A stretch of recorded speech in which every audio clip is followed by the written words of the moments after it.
It's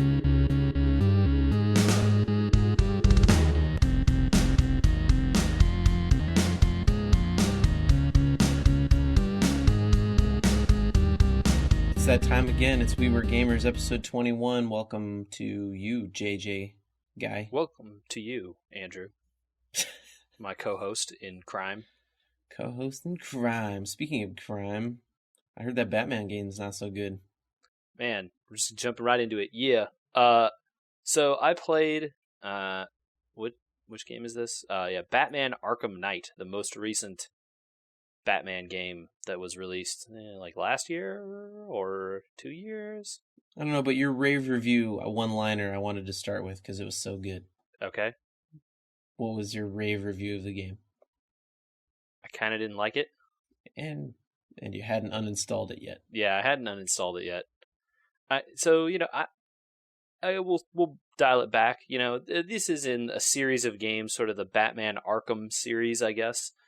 It started several years ago with Arkham Asylum, where you're it takes place all over one night, and you're Batman, and you have to go around putting inmates back in the prison that Joker has taken over and the whole thing.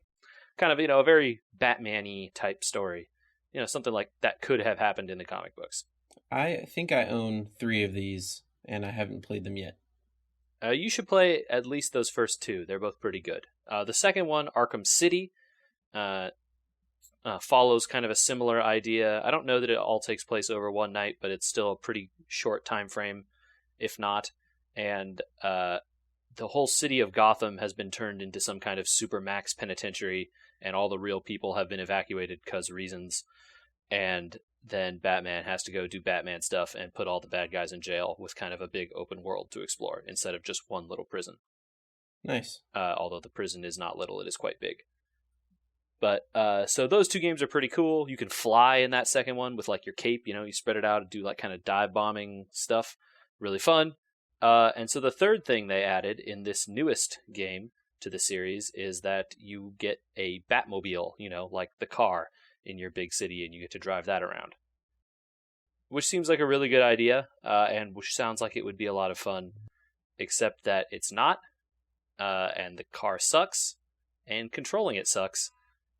And so I just played the first big mission of it, and then I bounced off the game super hard. I was like, this isn't fun. I'm not enjoying this. And then I closed it. So I probably played for 2 hours and was like, no, this kind of blows. So yeah, my sweet review of that game is I kind of don't like it. Well, that's what it sounds like when we get right down to business.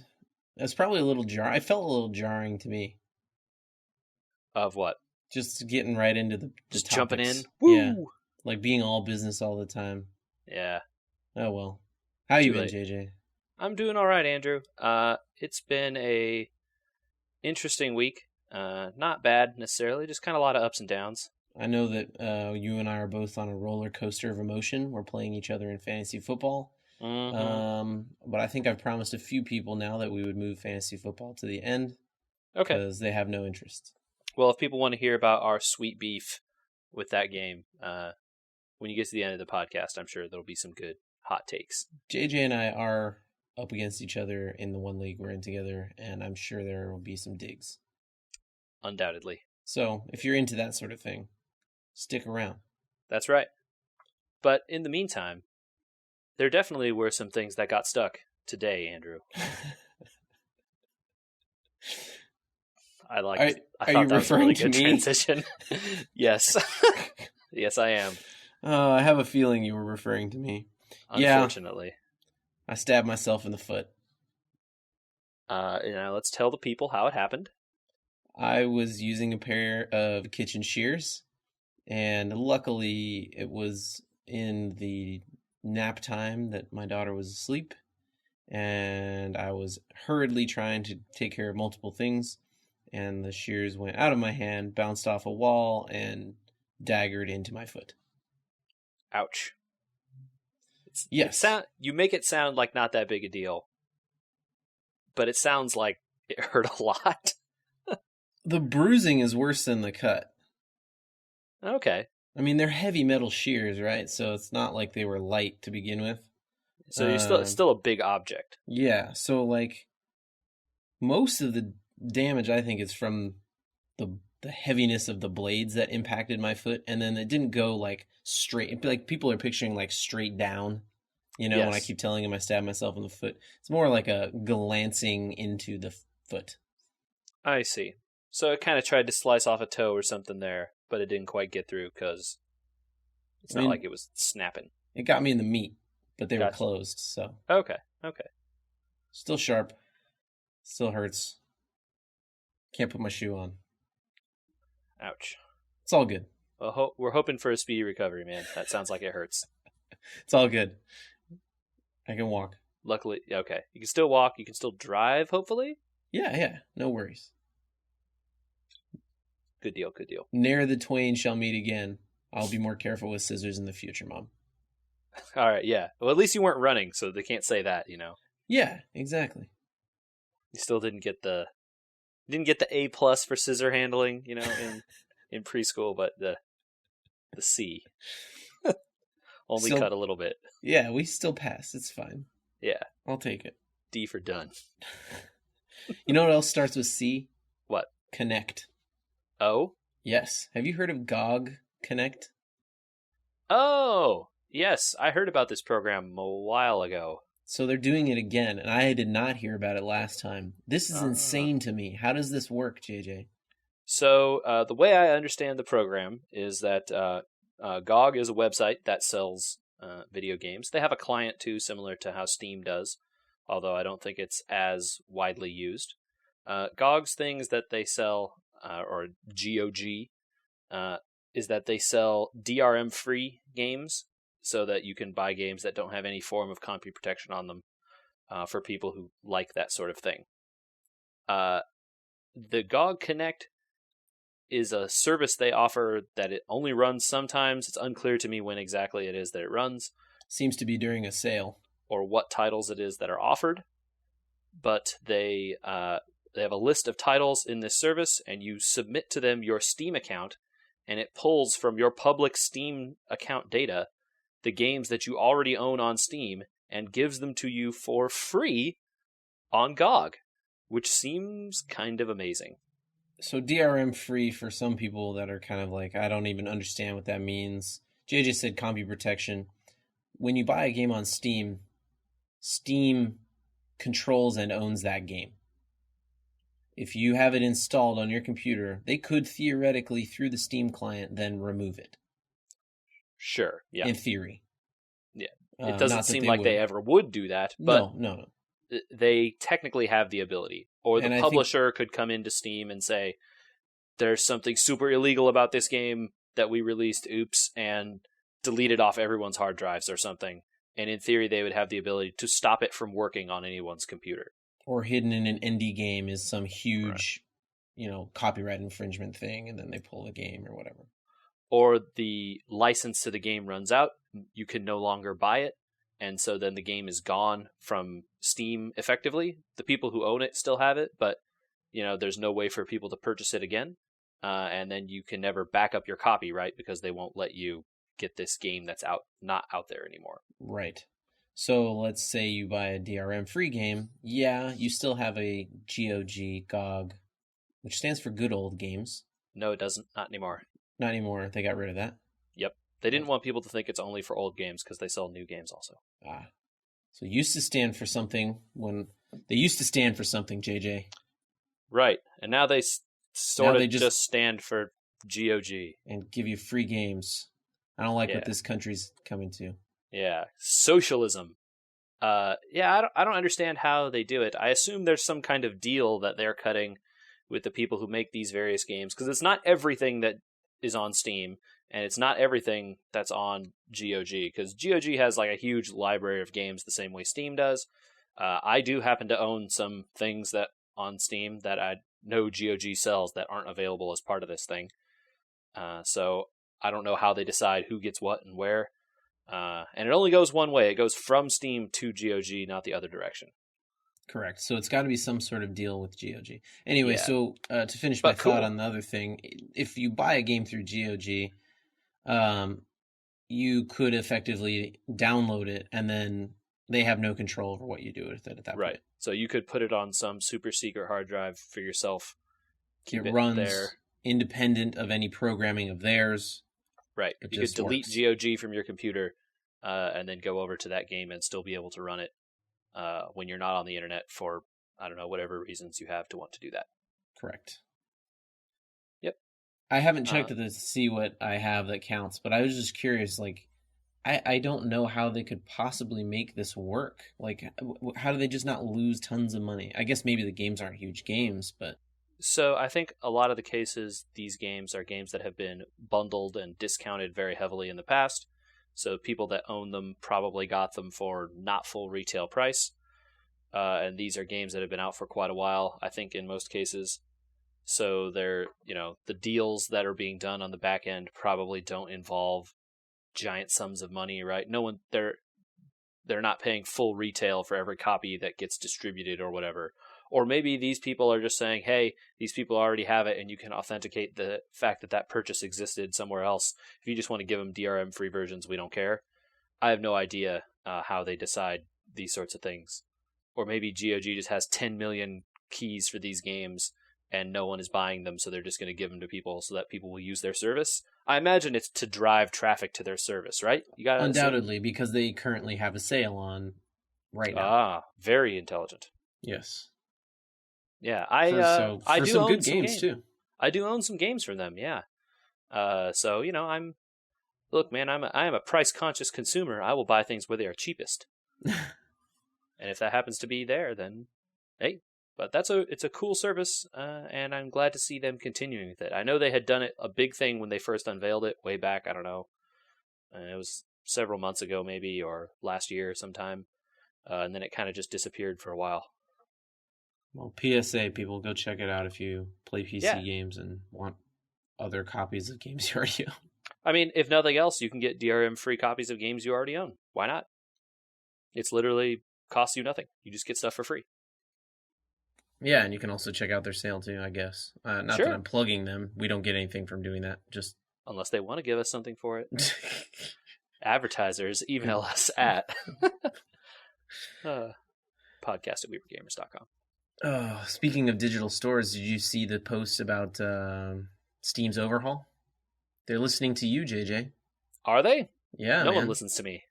So Steam curators are going to get a lot more input onto, like, if they're approved for curators, like frame rate guys or all these other groups that are highly rated, they get their information directly onto the item's store page, so people see it right there. Oh, that's very smart. And they also said they were going to do some friends list stuff for making it easier to see if people liked the game they're playing currently. I mean, that seems pretty smart, right? Surface stuff from your friends first before other people. Right. Because in theory, you would trust your friends' opinions. Correct. And then Steam front page overhaul, complete rework. That's probably been a long time coming. Oh, yeah, that thing is cluttered beyond belief. It is real bad, yeah. So, all the things that you said they needed to do, pretty much. Good. It's one of the things where, like, competition only makes everything better, right? So, great. Let's go ahead and Steam and GOG and everyone else out there in the world fight it out and lower the prices for consumers. Thank you. I think that this is our digital services day. Oh, we have more do we have more cyber news? Cyber services. Not cybersecurity services. Well, we don't want to do the cyber. That's definitely not something we want to do. I don't know that that's a meme that I understand, and I don't know that I want to understand. A certain presidential candidate said it in a debate that happened today, and I don't think that they understand the internet when they say words like that. I don't want to get too political. I just, man, doesn't matter who says it. Don't say that word. Don't say the cyber. It doesn't mean what you think it does, I think. Okay, so all presidential candidates are not supposed to say the cyber. Got it. Yeah, don't do it. Doesn't matter who you are. Okay, in fact, pretty much almost all people shouldn't say it. I'm just going to put that out there. All right. I'm going to just say older than my parents' age and older, not in public services. Yeah, don't use that word. try not to use it. There's better words. People our age meme it, I guess, but don't use it either. Yeah, it's not what they want. But Andrew, Yeah. there's more digital news. Digital e-news.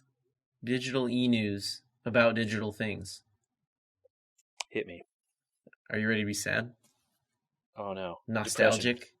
Crushing depression. Yeah. Feel it coming on. Feel the wave of just sadness and nostalgia hit you as I say the words battle.net.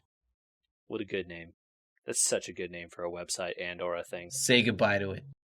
No! Gone forever. Man. Apparently Blizzard said that they're going to cancel it. Did you hear about that? So, well, not cancel it. They're going to rebrand basically into just being Blizzard blank, not Battle.net at all. They said it's too confusing. Man. It's literally the best website on the internet. You got Battle.net, and you're going to give it up. Such a good name. Now, you know they're not going to give that website up, though. That website is going to redirect to their homepage till the end of time.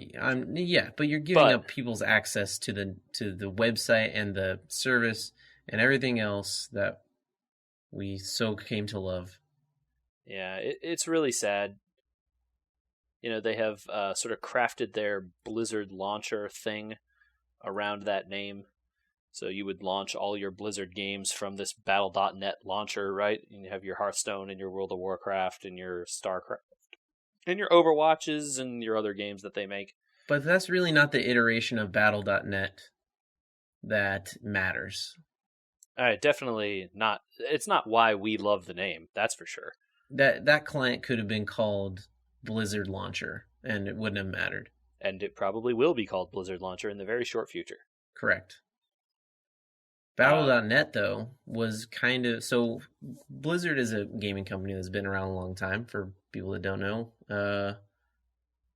And they had an idea when they put out some of their games early in development, which was people should be able to play these online together. When people are playing these online together, they should be able to communicate with each other outside of their game. They should be able to find other people they want to play with. They should be able to easily get in touch with their friends at a time when we were still plugging our computers into phone jacks and dialing servers. Correct. Battle.net was some kind of crazy integrated chat room /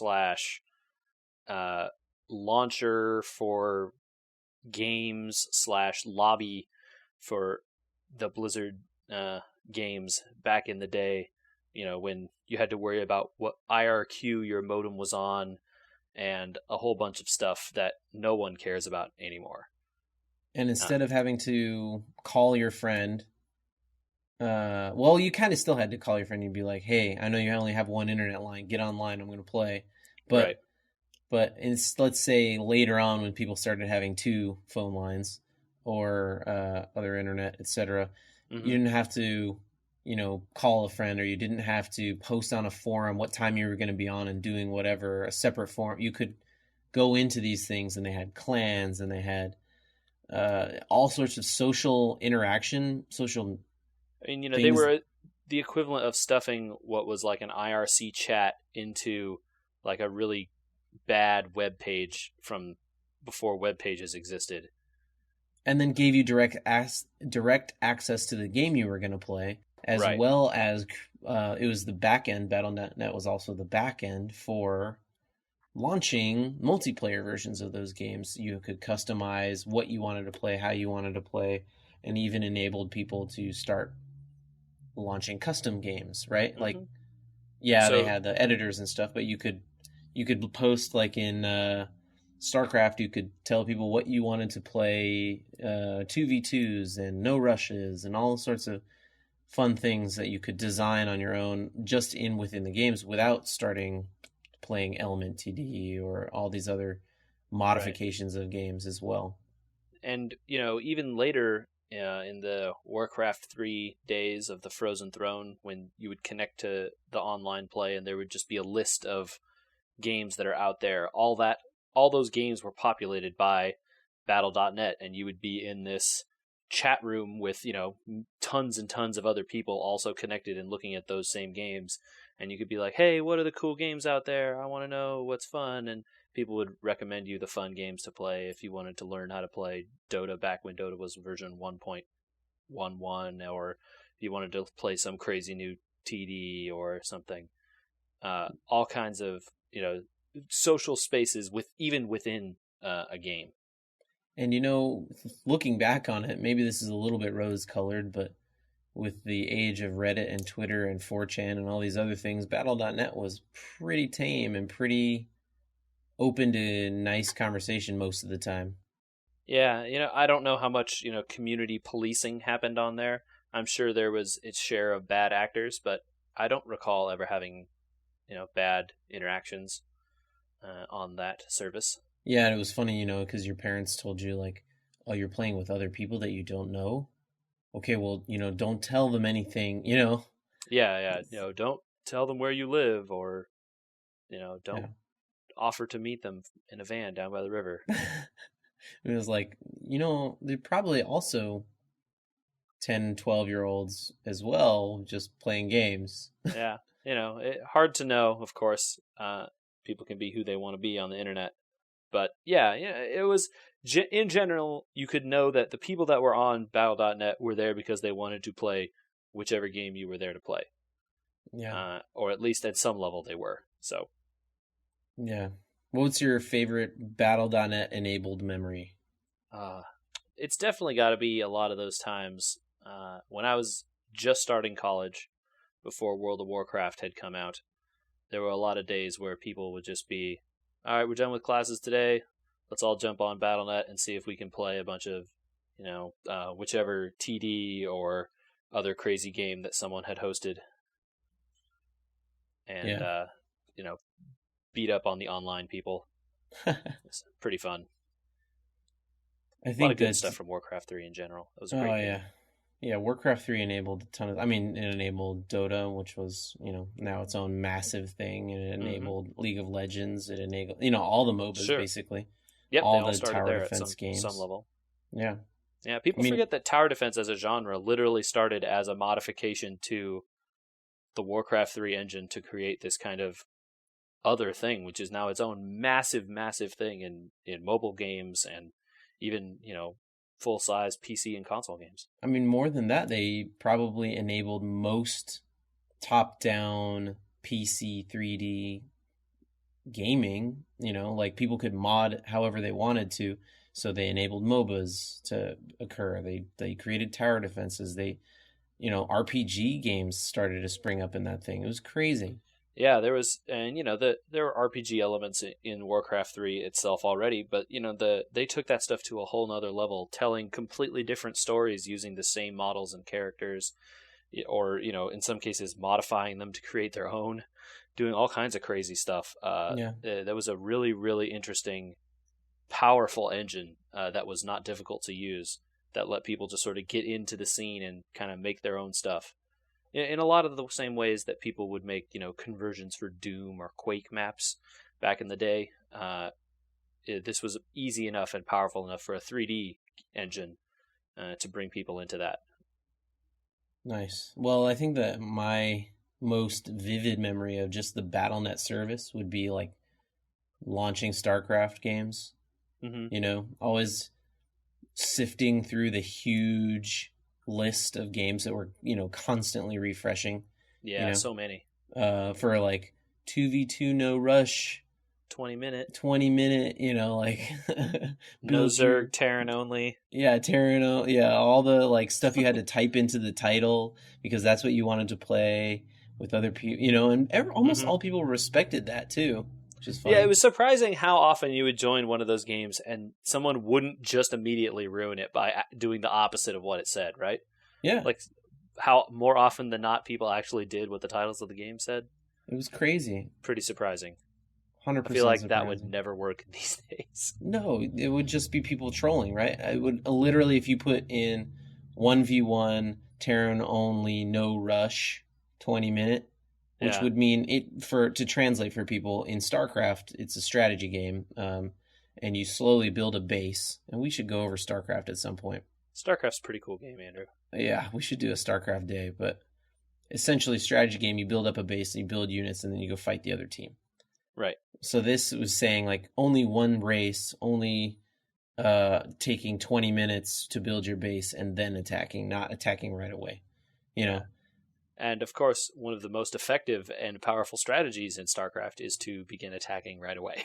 Yes, exactly. As you can imagine. Yeah.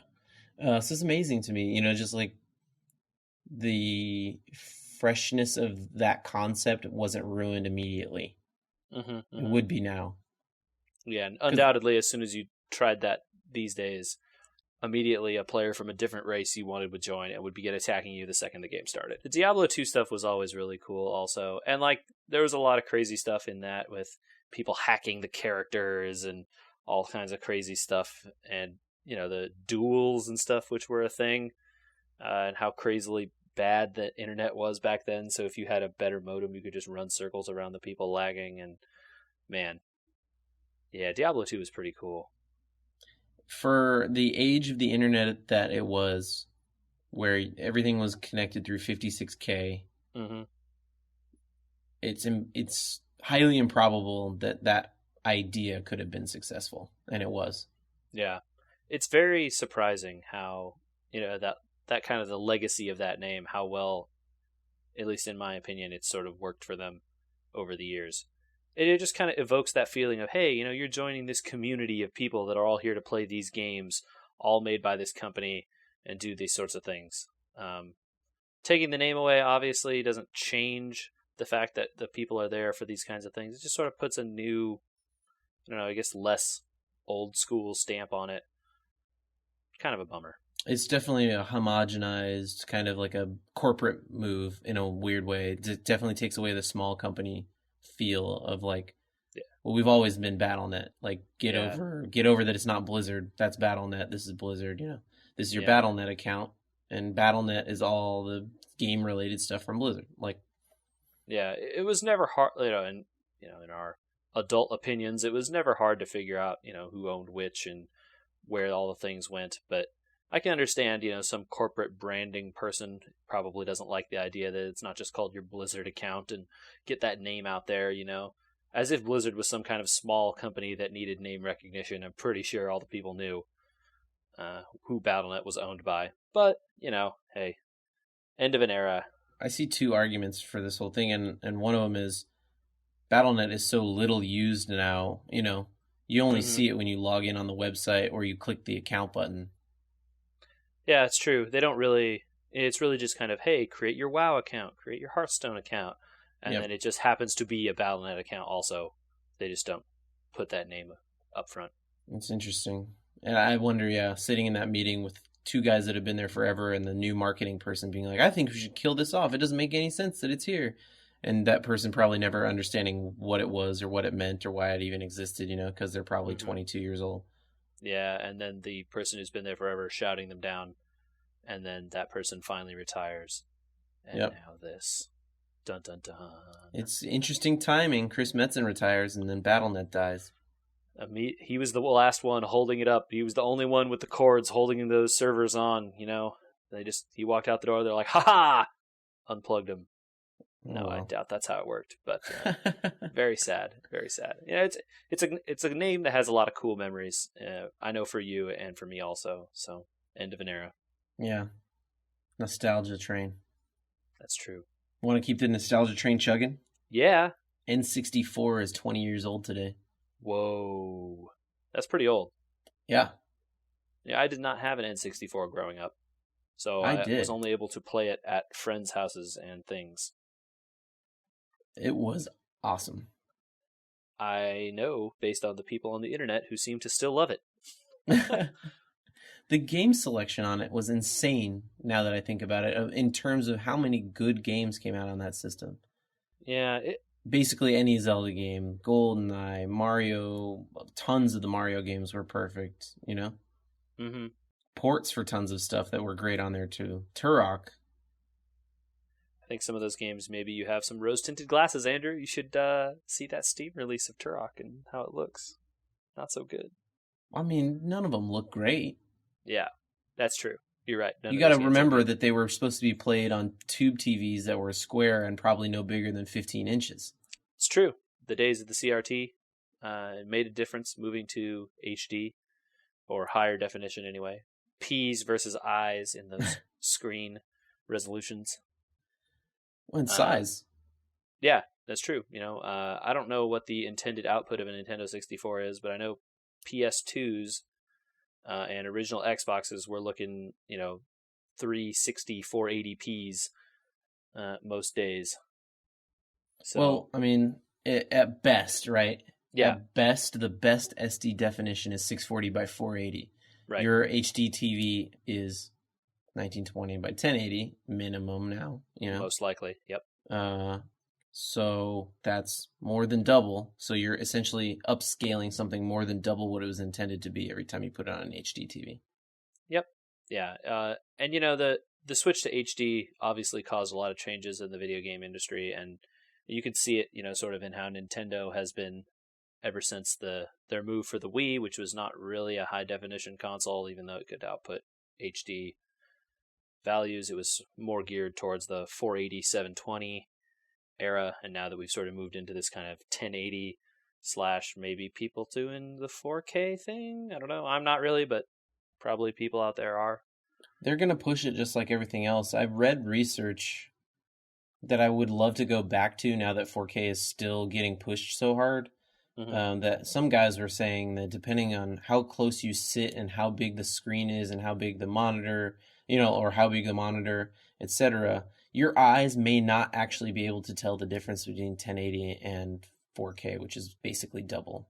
Yeah, I know that the thing that Sony has been promoting a lot recently with their sort of newest half-step console is HDR, and I have been to a Best Buy and seen an HDR TV, and man, is it bright.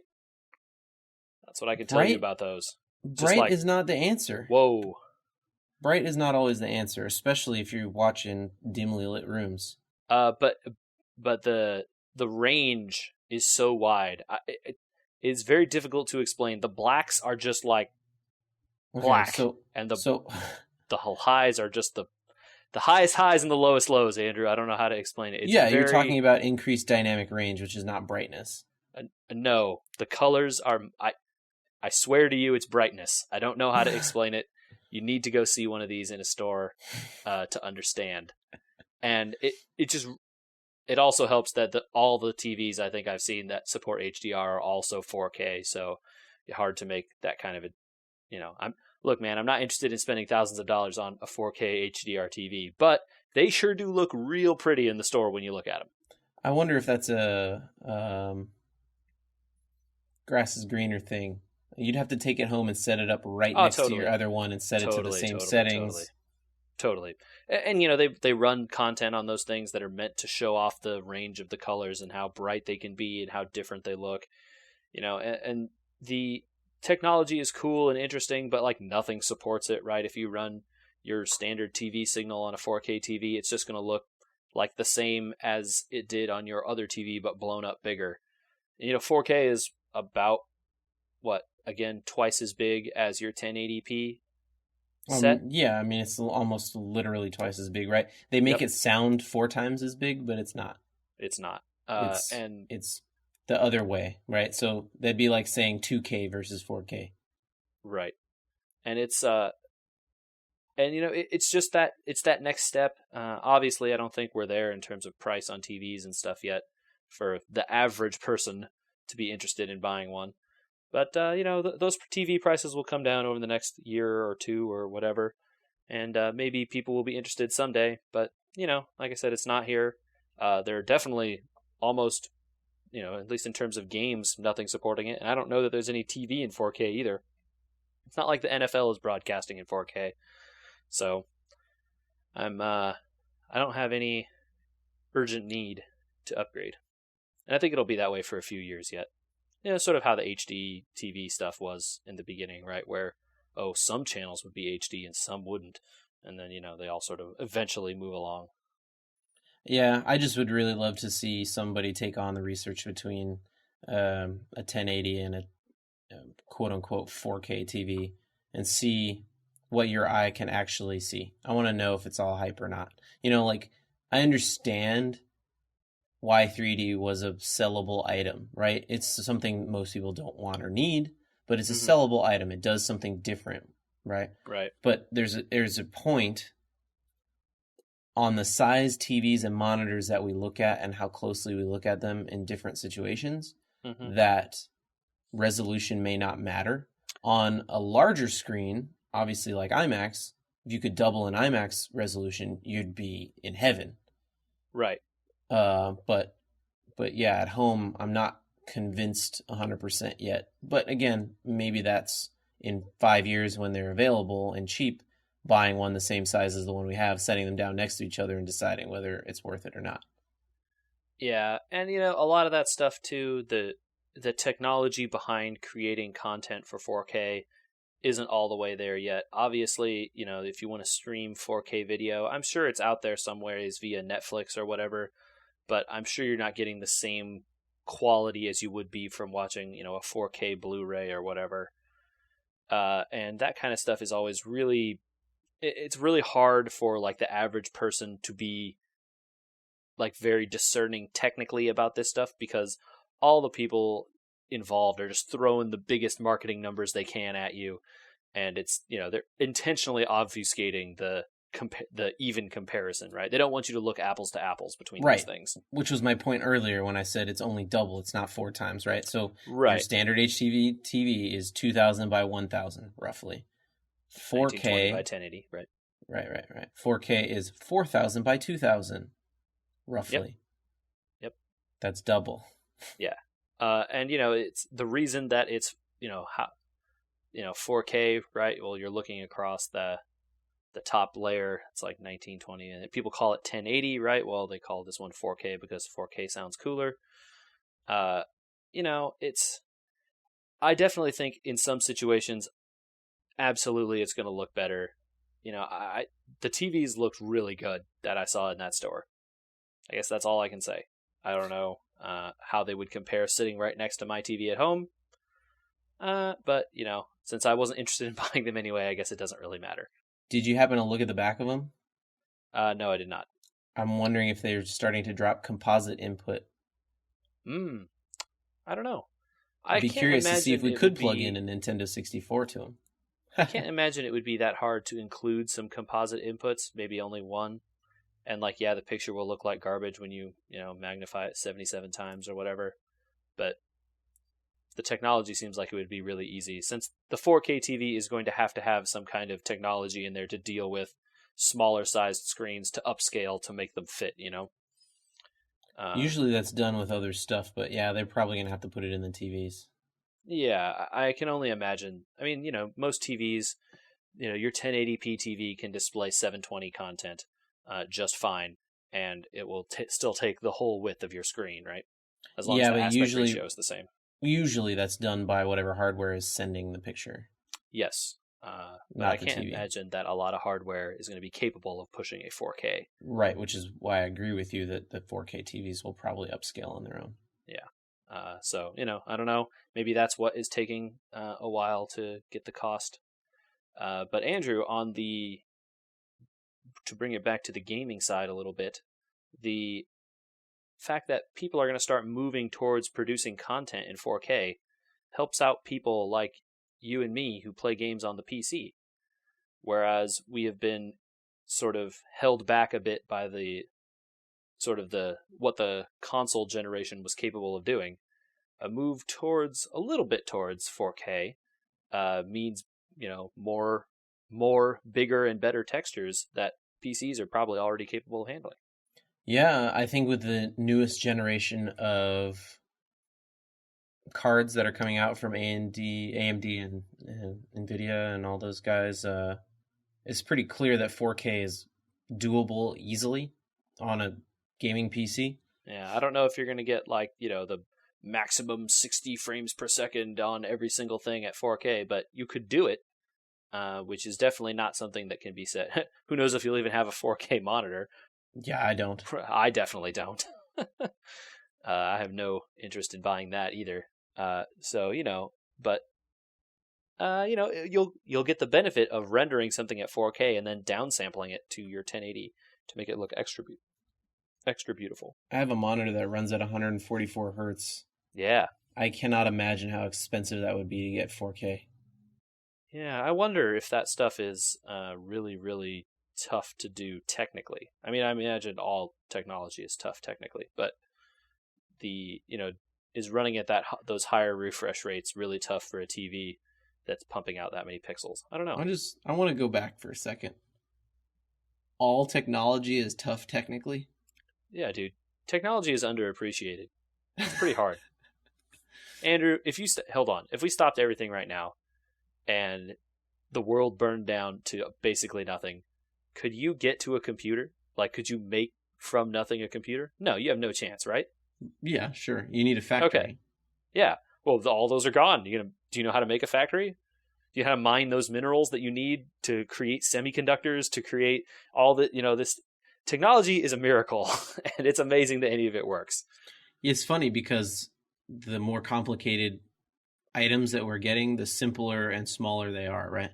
Right. Yeah. Think about your phone. Phones are the most amazing piece of technology overall. These smartphones are this tiny thing that you can hold in your hand is more powerful than computers that used to take up the size of a room in the 80s. More powerful than probably every one of the last space shuttles we've ever built. Oh, absolutely. Not even close. Put together. Yeah, not even close. The space shuttles are extremely primitive, and people would be amazed the stuff that like the Apollo astronauts were able to use to get to the moon.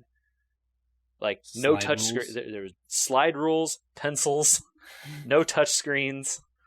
The computers barely had displays. There were like lights that would break because the bulb behind them didn't work. There was a whole light bulb for every little light. That kind of stuff. It's Apollo 13 is a really good movie. That's what I'm trying to say. You know what? You're right. I want to go watch that again. Mm-hmm. You know what I should try to do? I bet it's not on Netflix though, because I just called it out. So. Oh yeah, there's no way. Since you want to watch it, there's no way it's on there. Although I bet it was. Yeah, it probably just left this month. Dang it! Ah. You know what I should try to do? I should try to just switch to Space Victory in my Civ 5 game. Oh, Andrew, have you been playing Civ again? I got sucked in towards the beginning of this podcast. You said we were playing Civ 5, and I was like, yeah, that's cool. I like that game. And then we were talking about Civ 6 last week, and we were talking about Sid Meier, and I was just like, you know what? I don't know for sure that I'm going to get that Civ 6 game when it comes out. Not for lack of desire, but for lack of time and a real strong conviction to not buy games at full price, especially when I know, especially with something like Civ, that there's going to be DLC for months and months and months and months. Mm-hmm. Yeah, definitely. That will then come packaged later on. Yep. So that's kind of holding me back, even though the desire is uber strong to want to play that game. I said, well, I'm going to start up Civ 5 and see how I feel, and maybe it'll tide me over if I play 1 or 2 games this month for as long as it takes to get Civ 6 at a reasonable cost. Okay. Well, Andrew, walk me through a little bit of your Civ time. Which civilization did you choose? Or did you play random? Well, I want to start with something first. Did you know that Civ is not a strategy game? Okay. What is it? It's a 4X game, right? Okay, I did not know the term 4X. Wait, whoa, really? You've never heard that term before? No, I had never heard that term before, but apparently it's been around since Master of Orion, which makes sense. That's a very, very old term. Yeah, that blows my mind. I can't believe you have never heard that term before. Look, man, I don't play a ton of games like that, and the only other one I've ever tried, I described it as, it's like Civ, and somebody was like, oh, okay, cool. They never said, oh yeah, a 4X game. Yeah, okay. Okay, wow, so 4X for people it's out there, because I X's. don't know. It's not 4X's, it's 4 E's. But bro, the 90s, right? X's were pretty cool. They came up with this term for a game called Master of Orion, which is basically Civ in space. Checks out. Yep. Explore, expand, exploit, and exterminate. That's correct. Those are the 4 X's. And that is basically the game in a nutshell. That's what you're supposed to do. Explore, expand, exploit resources and people, and then exterminate your enemies either through military or other means. You explore the map, you expand your empire, you exploit the resources available to you, and you exterminate your enemies in whatever peaceful or extremely not peaceful ways you feel like using. Yep. Correct. So I didn't know that. So that blew my mind to begin with. The loop of those kind of games. I decided to look into strategies a little bit, not a lot, not a ton, just a tiny bit, because I was curious what was out there for these types of games. Because to be honest, since Civ 2, I've never looked into strategies about stuff. And, obviously it showed in my Civ 2 and 3 and a little bit into my 4 days when I built every building in every city and then still went on to try and conquer every city militarily. Yeah. And, those kinds of things you can get away with them when you're not playing at high difficulty levels. Sure, too. On normal difficulty, you're basically guaranteed to win. Right. It's just a matter of how long do you want to take and which route do you want to choose. Yeah, and obviously your score is better the shorter amount of time you take. Of course. So I got Rome. Okay. Which is all buildings are 25% faster if they've already been built in your capital. Okay. It's kind of kind of expansionist a little bit. Yeah, it seems like something Rome would do, right? They build it in Rome, and then they're like, hey, everyone in Rome, we got these aqueducts. You guys get these aqueducts. Let's go. Right. So and then they also have legionnaires and ballistas, which are strong units. They're unique-ish units. Yep, unique-ish units. So I decided I was going to, maybe do a small empire and expand across the map as much as I could and then see how things went. Okay. And then I was like, I kind of really want the resources that lady has right there next to me. Well, Andrew, when you want something that your opponent has, what do you do in these games? I built an army. That's right. And then you declare war.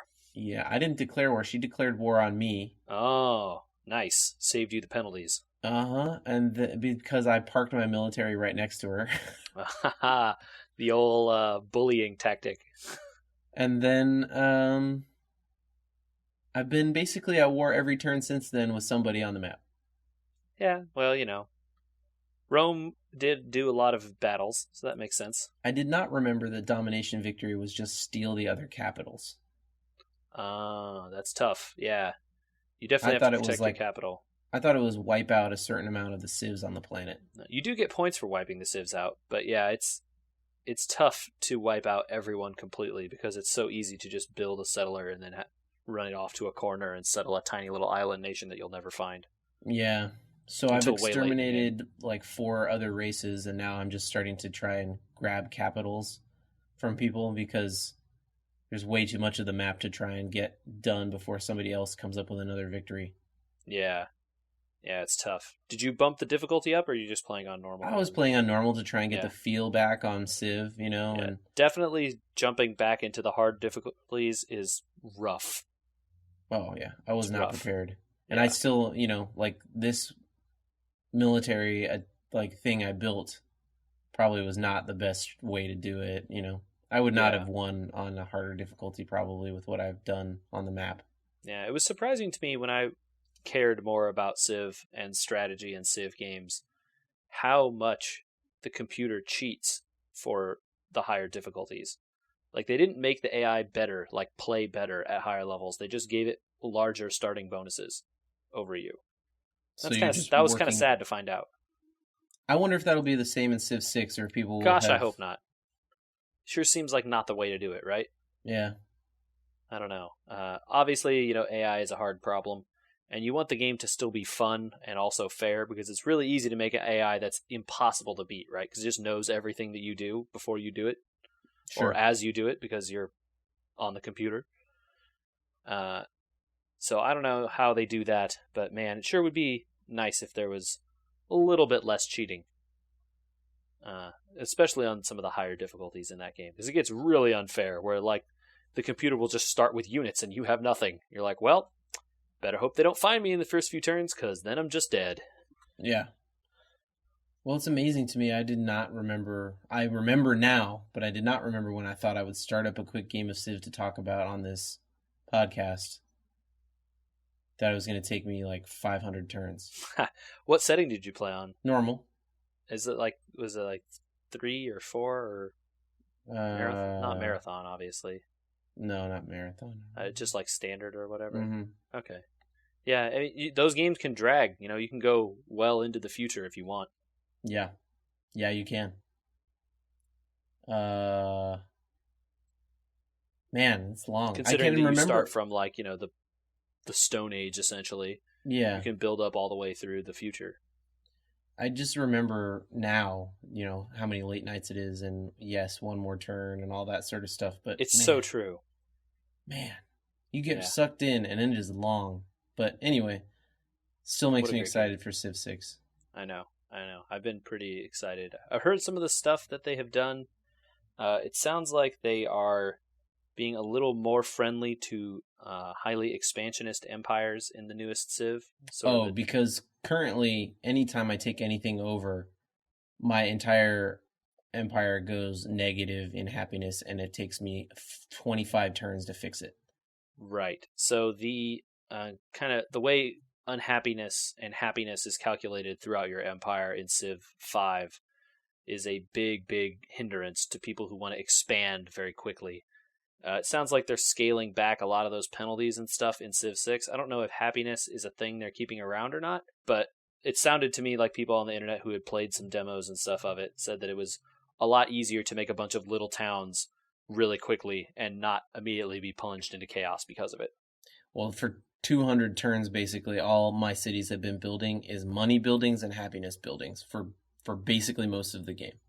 It's like, I need a few more military units. I buy them because all my buildings are either making me money or happiness, and money and happiness and money, and that's it. Money makes the world go around, Andrew. Yep. And and so does happiness. True story. It definitely does that in Civ. The options you can get if you're trading a bunch are really, really strong. And unfortunately, if the computer is smart, that would leave you open to a lot of cultural stuff. But I bet the computer is not smart. So you can just use trading for free money. Yeah, I think that I didn't realize how much deeper and over my head the rest of that game is in terms of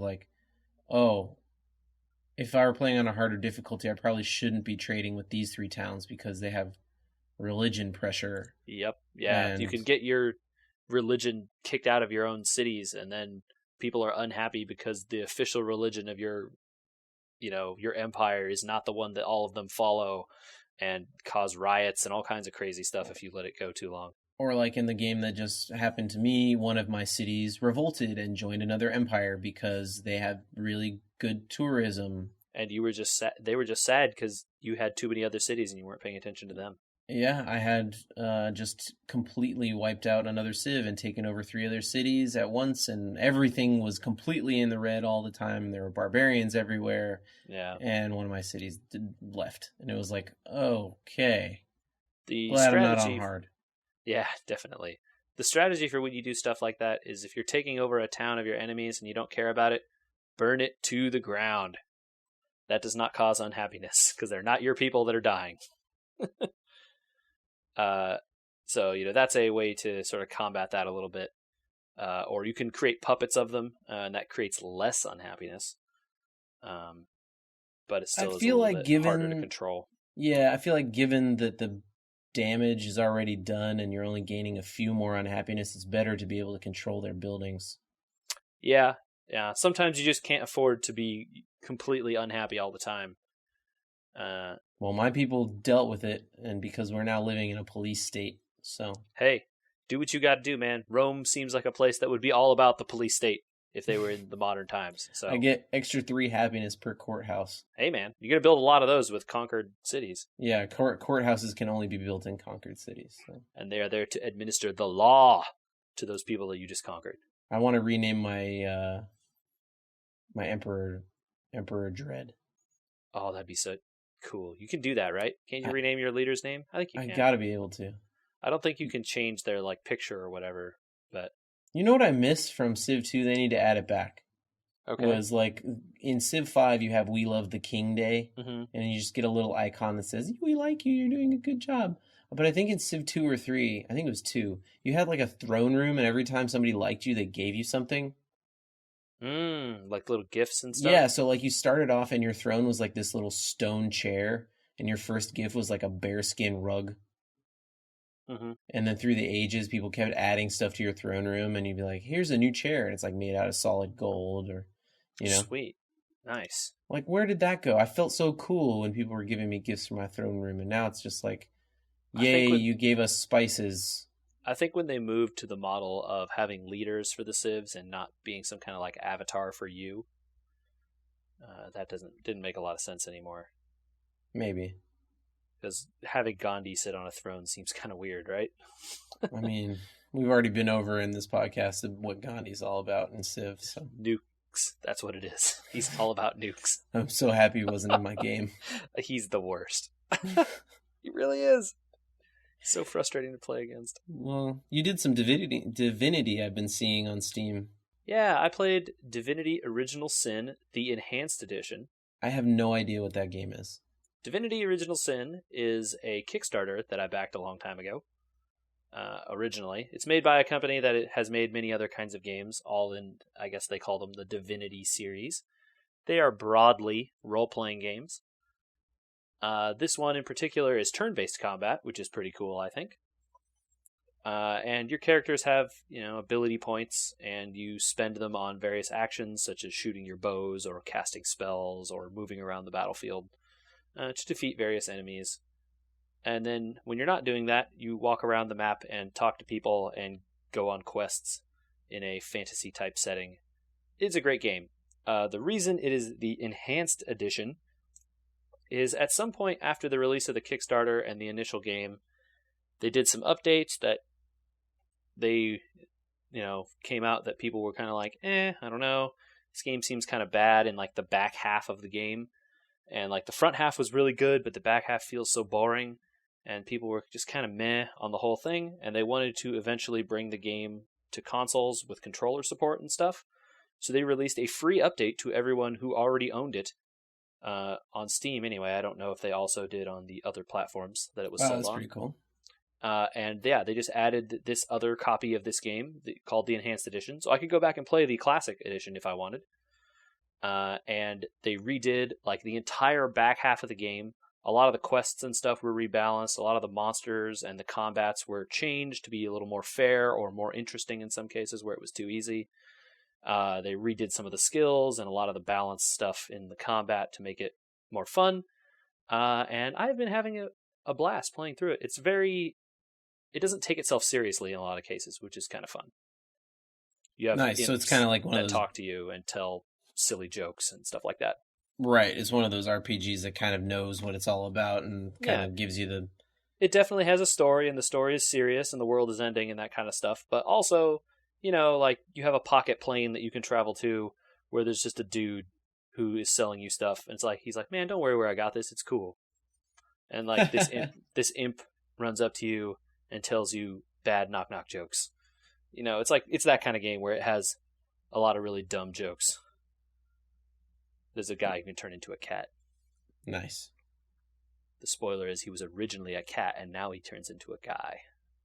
Boom! Ruined the game for everybody. Spoilers! That's a pretty funny twist that I laughed at really loud when I found out. So, yeah, that game is great. People can pick it up. I know it's been on sale a few times. And there is actually a sequel to that game, which they did another Kickstarter for, which I also backed. That's coming out soon. Cool. Couldn't tell you when, though. But you're happy with your Kickstarter purchase, huh? Totally. Yeah. I think we've already said this once, but we should do a Kickstarter thing. Yeah, that would be fun to sort of go through. Oh, we said we'll do it when we do BattleTech. Oh, right. Yeah, man, BattleTech's so good. Oh, man. I keep watching as much footage as I can find on that game. Man, I'm trying to not go too heavy into it so that I don't burn out. I really just want them to release that novel so I can read it. I don't care about any of the rest of it. You're like, whatever, keep your game. I just want to read the books, man. Yeah, so cool, so cool. It makes me wish I could get Mech Commander or Mech Warrior in some sort of functional fashion easily. Yeah. I know. I think GOG has some or one of those games, but it's not the one you want. It's like the knockoff little brother of that one. You know what I'm saying? Yeah. It has like some of those squad tactics kind of games, but not that one. That one was so cool. Bummer. Yeah. Man, Battletech is so good. All right, people. It's time. Andrew, the Monday Night Football game has ended. Oh my God, JJ. Dun, dun, dun, dun. I can't. Why did he have to throw to Mark Ingram every time? To be clear, he did not throw to him every time. I can tell you because I was screaming at the TV screen when he threw it to other people. All right, so JJ and I. The final score for people who want to know, assuming there are no crazy stat point changes, the final score is 112 JJ, Andrew 106. Beat you by a TD. Really? By one TD? Not by the 2 TDs that are sitting on my bench in the form of Emmanuel Sanders only? No, it is not by that. The final score is only 6 points. And I have at least 20 points I could have had out from the bench if I'd picked the right players. Yeah. If Josh Gordon was playing, I mean, I would have had 700 points from him alone. Because Flash, he's a miracle. I don't know about that. That guy hasn't seen the field enough to be called Flash the Miracle anymore. Nah, dude, that's his name though. You can't take it away. But it was a close one, Andrew. This was a nail biter. It came down to Monday night, and I only won because Drew Brees threw a touchdown to Mark Ingram, and I owned both those players. I knew it was going to happen. That's pretty much it. As soon as I saw Sanders on the bench with 23 points, it didn't matter what the rest of the week was. I mean, if Matt Forte had not been basically unused for most of a game, apparently, or, Marcus Mariota had thrown more than 2 passes or something, or for some reason, Cincinnati gave every carry to Jeremy Hill this week. Dude, Clive Walford, my tight end versus you that I picked up this week, had at one point a 24-yard touchdown called back because of holding. That's the win right there. You shouldn't hold. That's pretty bad. That's the win right there. Ugh. I can't get a grip on it, dude. It's so sad. Or if the Houston defense had bothered to sack or do anything worthwhile against a, let's say, 5th line player for the Patriots. I figured that at this point, right? They're starting their 5th quarterback or whatever down the depth chart. How could they lose 27-0? How? Bill Belichick isn't magical. Blew my mind, man. Blew my mind. You know who else lost this week that doesn't make any sense? Was the Steelers got creamed. Holy smokes, man. Wow. I saw the score of that game, and I was like, what happened? Because Antonio Brown had a decent number of points. He didn't get a touchdown, but, 14 points. Okay, that's pretty good. I'm going to be happy and move on my life with that. But then I saw the score of that game, and they only had 3 points for their whole team? I don't know, what happened? Last week I decided in my keeper league that I needed a miracle, so I hitched my keeper league train to Carson Wentz and said, here we go. And that turned out to be a real good move. Paid off. Yeah, I am considering picking him up in my auction league, for which I was destroyed again this week by the first place team. My score was reasonable this week, unlike last week, but I was annihilated. So sad. And that first place team is just rolling, man. It's just so sad. I lose in the week that Todd Gurley starts to go off. I think that puts me at 1-2 in both leagues. I'm just I can't understand what's wrong. So let's see. My scores after this week will be 2-1, 1-2, and 0-3. Very sad. Yeah. For people that have been playing this long, we really, really stink this season. Man, every call I made about how I thought the season was going to go with regards to teams, with regards to players, with regards to how good various defenses and stuff were going to be, basically everything I thought I knew at the beginning of the season, it's been completely not that way. If no one has panned out to be the persons we thought they were. If freaking Gurley shows up the rest of the season, which he won't, Mm-hmm. then I am not in the worst shape. But it seems improbable that things are going to go well from here on. Andrew, I don't know who the Rams played this week. Who did they play? The Rams played the Tampa Bay Buccaneers. Okay, they're bad. In the middle of a lightning storm. Oh, right. That was the game that got suspended because of weather. Mm-hmm. Yeah, we were watching football, and my girlfriend mentioned to me, she was like, hey, why is this game suspended due to weather? I thought they play in all kinds of stuff. Always, the only answer is lightning, yeah. Not lightning. And it's not because of the safety of the players, right? It's the safety of the fans. It's the safety of everybody. Yeah. Like, doesn't matter. Like, because the they don't lightning's kick just people out hit of the who it's stadium, hit. though. Yeah. I think it's for the safety of the players. Anyway, I don't know. Fans would be more likely to be electrocuted. But I don't know. I don't know how I'm lightning still... works. Wait, you're a scientist. You should know how lightning works. I'm not a scientist. Who said that? That's a dirty lie. I know scientists. Okay, so in the middle of a stadium, which is grounded, so if lightning hit the stadium, it wouldn't pass to the people. In the middle of a stadium, there are two gigantic metal posts in the middle of an open field. What's the thing you're not supposed to be in when there's lightning? The post? Open fields with one tree. Don't be near the post. Or yeah, exactly. I guess so. Yeah, so, that was weird. But yeah, the Rams have some good teams that they have to play. That was not one of them. I can't imagine they're going to produce like that every week. And in a similar response, I think the Saints will play against teams who have actual defenses, and they won't be able to play like this every week either. I got Devonta Freeman to go off against you this week, and nothing. Because the Saints have a new defense. And nothing. I don't win. It's crazy. I mean, not nothing. He got a lot of points. Sure, but the most on your team, more than your quarterback. Yeah, not more than my bench player. Nope, not more than your bench player. So close, sad. though. Oh, well, you know what, though? I have to... Actually, yes, more than your bench player. Oh, well. I have to stick to my guns. Start him. I have to stick to my guns and say I'll take the shellacking because the Broncos are 3-0. It's true. It's true. Simeon threw 4 touchdowns, JJ. Yeah. 2 of them to Emmanuel Sanders. It is definitely, if he played like that every week, you would be not concerned starting Sanders and Demaryius. But this is the first time he's played like this. Is he going to go back to running every single play next week? I should have known that they would do this because Sanders and Demaryius complained. So you get to, the squeaky wheel gets the grease, is what you're saying over here. Pretty clearly, you squeak a tiny bit and you get 120 yards and 2 touchdowns. I see. Well, let's see. Meanwhile, C.J. Anderson got like 20 yards on 5 carries or something. Yeah. Looks like the Broncos play Tampa Bay next week. Okay, I'm starting Sanders. That seems like a plus matchup. But hey, now that I said it, he'll probably get 1 catch for 5 yards. Right, because he got greased last week. Yeah. Whatever. Lesai.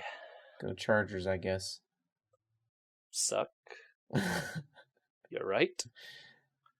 Yeah, that was a disappointing game. It was very close to the end, which was exciting, but also disappointing in how they lost it. And then Indy committed a foul right at the very end in order to give us a second chance to take it back, but we still didn't do that. So I'm just most upset, I guess, that I didn't do my part to keep you in the cellar. Yeah, I'm sorry, I guess. I mean, let's be clear, I wasn't in the cellar to start with. I was 5th place in the league. Okay, I'm trying to put you into the cellar somehow. You were trying to elevate yourself and push a man down. I understand. I was 5th, you were 10th, but our records were the same, just sort of shows whose points were better going into this game. You were trying to bring yourself up over me by strength of record, and it didn't work out that way, It's very sad. I would say I feel bad for you, but I don't. Are you giving a press conference right now? The best press conferences, Andrew. Only the greatest points and the most players on my team. Yeah. That was a close one. Last piece of fantasy news. Is Julian Edelman going to start at quarterback for the... Oh, man. I don't know. And if he must be owned in every league, right? But if he's not, holy smokes, You got to start him. the value-gasm, just everywhere. What a player! I mean, like, I don't know. Maybe they'll unsuspend Tom Brady early somehow because Roger Goodell loves the Patriots or something. But I don't know. It seems like every quarterback they have had is somehow injured. So I would love for them to start Julian Edelman at quarterback. That would just be the funniest possible thing. Oh man, I gotta find the meme and link it. But there was a guy that posted like the 3 best quarterbacks in each division, Mm-hmm. and it was like, oh, there's the ones and then it got to the NFC East, or the AFC East, and it was just the 3 Patriot quarterbacks. Yikes! Yeah. I'd like to point out that Trevor Siemian threw as many touchdowns as Ryan Fitzpatrick threw interceptions. Hey, that's a lot. Yeah. Did he really have 6 TDs? 6 interceptions? No, he threw 4. Nope, he threw 6. What? Yeah. By when? I don't know. According to the stats sheet, 6 interceptions. It was 4 when I stopped paying attention to that game. You rightly stopped paying attention to it. They lost like 27-3. Oh, can we talk about Eric Decker for a minute? The guy who the week that I finally decided to start him in the league that I had him, he did nothing. Yeah, sure. Mr. Consistency all through last season and all through the beginning of this season with 10-plus points a game. Death, JJ taxes, and I both Derek decided... Decker TDs. No points. God. Why us? Why us, indeed. Well, you should email us and tell us why us. Tell us why we're bad at fantasy football, and make sure that JJ knows he belongs in the cellar. Gloat about your victories over us. Yeah. And you could send that email to podcast@wewergamers.com, or you could send it to our Twitter account, which we check at wewergamers. You could send us an Instagram on Instagram, which is also We Were Gamers. Or you could leave your gloating in the edit of your 5-star iTunes review about how much better you are than us.